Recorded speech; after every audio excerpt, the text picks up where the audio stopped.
Let's bring in senior correspondent Brian Entin, who is live outside of the courthouse there in Provo. Brian, even Robinson's family members had to leave the courtroom.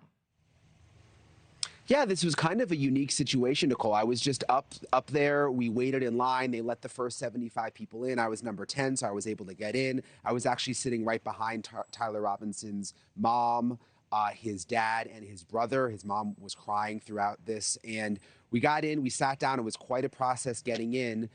And then they started the hearing, and the judge almost immediately said, okay, I'm going to have to ask all members of the public and the media to now go back out into the hallway while we discuss whether or not to release a secret transcript from back on October 24th. So we saw Tyler Robinson, we sat down. It was the first time we've ever seen him in person, by the way, Nichole. All the other hearings have been virtual, so it was really striking to see him in person. I mean, what I noticed was he's a very, very skinny, small guy. He was very, very attentive. He has 3 lawyers. He was talking with them as the hearing was about to start. But as soon as we got in, sat down, basically the judge said we all had to leave again.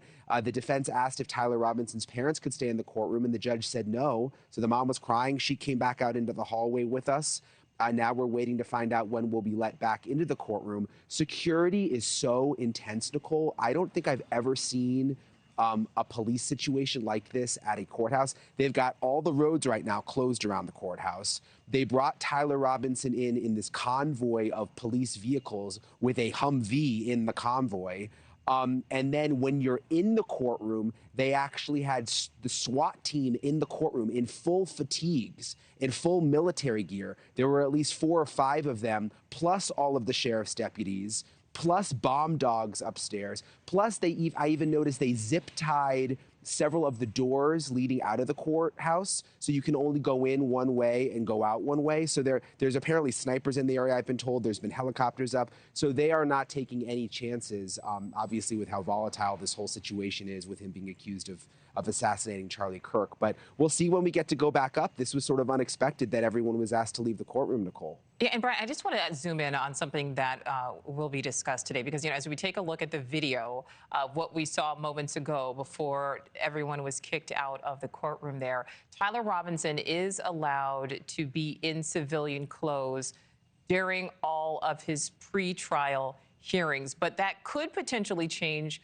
for the trial. It is possible we would see him in those jailhouse, that jailhouse uniform, the traditional red or whatever it happens to be there, or excuse me, orange, or whatever it happens to be there in Utah, correct?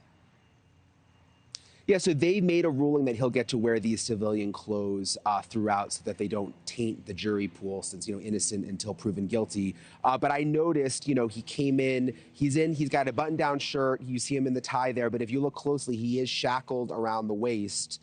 And he's also shackled down at his feet. So he has shackles on.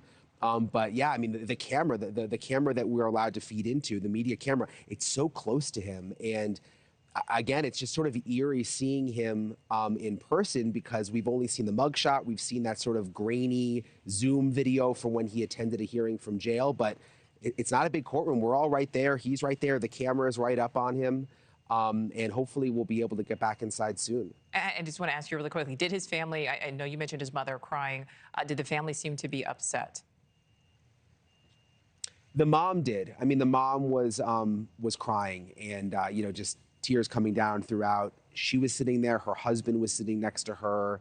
And then her son, Tyler Robinson's brother, was sitting there. And at first, I recognized her because you remember there was this body camera video that came out from a while ago when he had gotten in this wreck and his mom showed up. So I recognized her pretty immediately from the body camera video. And they didn't seem pleased that they also had to leave the courtroom. But the judge said, look, they're also members of the public, and everybody's got to go. So they're basically discussing a closed hearing from October 24th and whether or not to release those secret transcripts. That's the reason that they've taken the public out. So when they finish that discussion, apparently we're going to be allowed back in.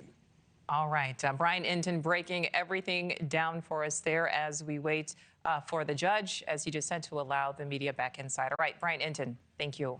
Thank you for watching. Subscribe below and download our NewsNation app right now on your phone, and you will get fact-based, unbiased news for all Americans.